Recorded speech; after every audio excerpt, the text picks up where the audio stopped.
So based on what we've learned in our previous videos, which demand curve better represents your movie theater, right? You're looking at, should you lower the price? And if you do, how many extra seats will you fill? And is that valuable to your company? So you know that if you lower the price, that consumers are now willing and able to buy more. So that's the law of demand, right? We know that when price goes down, quantity demanded goes up. But it's important to know for our business how much quantity demanded will go up. And is that worth it to our company? Because we're going to receive less revenue from that decrease in price, but is it going to be compensated by an even bigger increase in quantity demanded?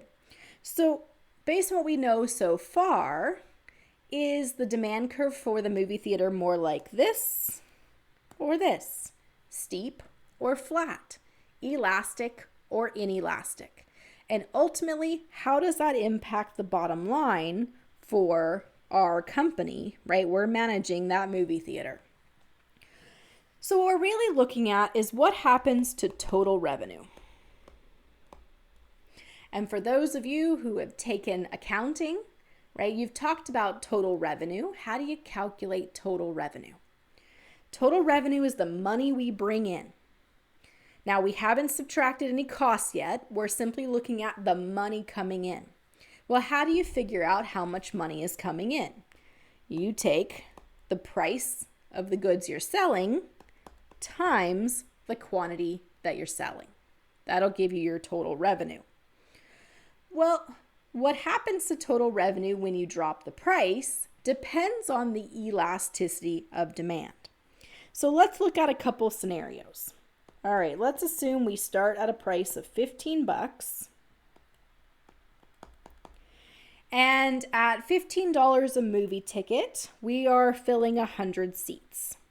So how much is total revenue if we sell 100 tickets at $15 a piece? Well, price of 15 times 100.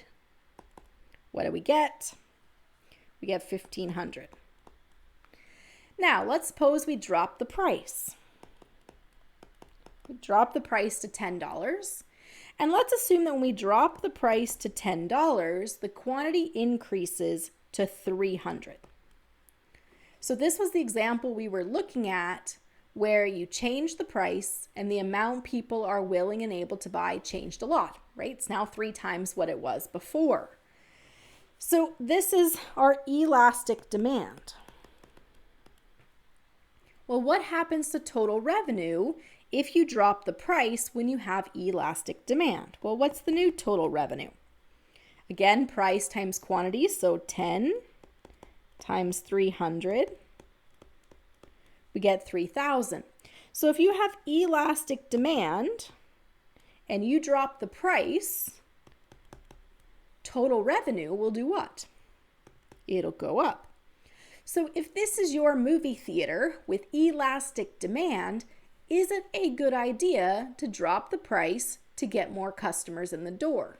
Yes, because we go from making $1,500 to $3,000. Now, we haven't taken into consideration cost here. Later this semester, we'll look at cost and productivity, ultimately to help the business decide how much to produce and at what price.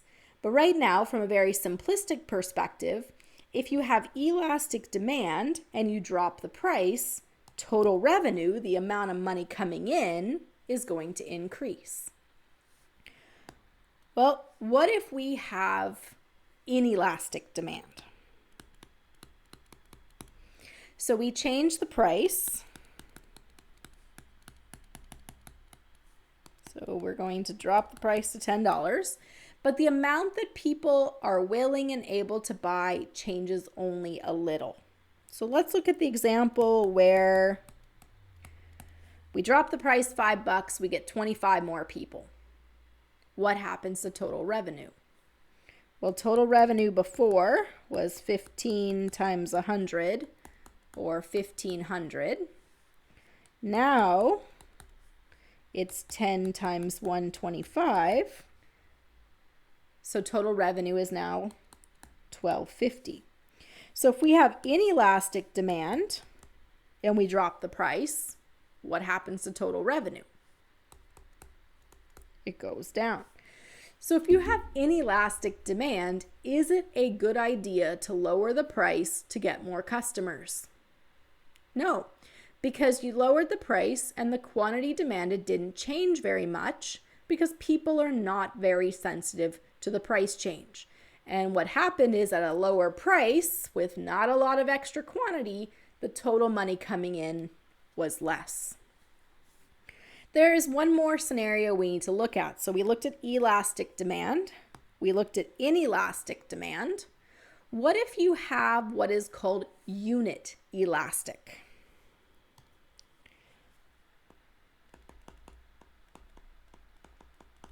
So what if,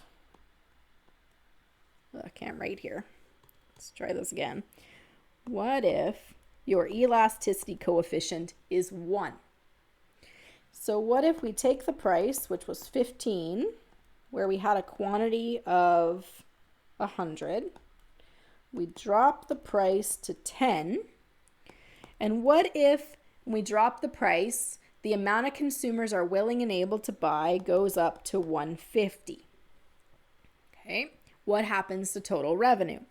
Well, total revenue initially is our 15 times 100, or 1,500. If we drop the price to $10 and the quantity goes up to 150, let's try that again. What is total revenue?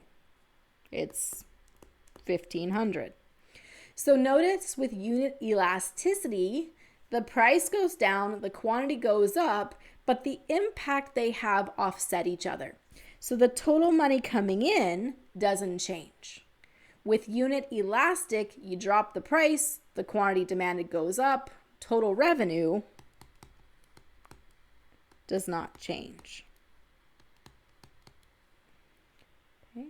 So it's important for our business to know whether we have elastic demand, in which case lowering the price will increase our total revenue, inelastic demand, in which case lowering the price will reduce our total revenue, or unit elastic, where dropping the price will not change total revenue at all.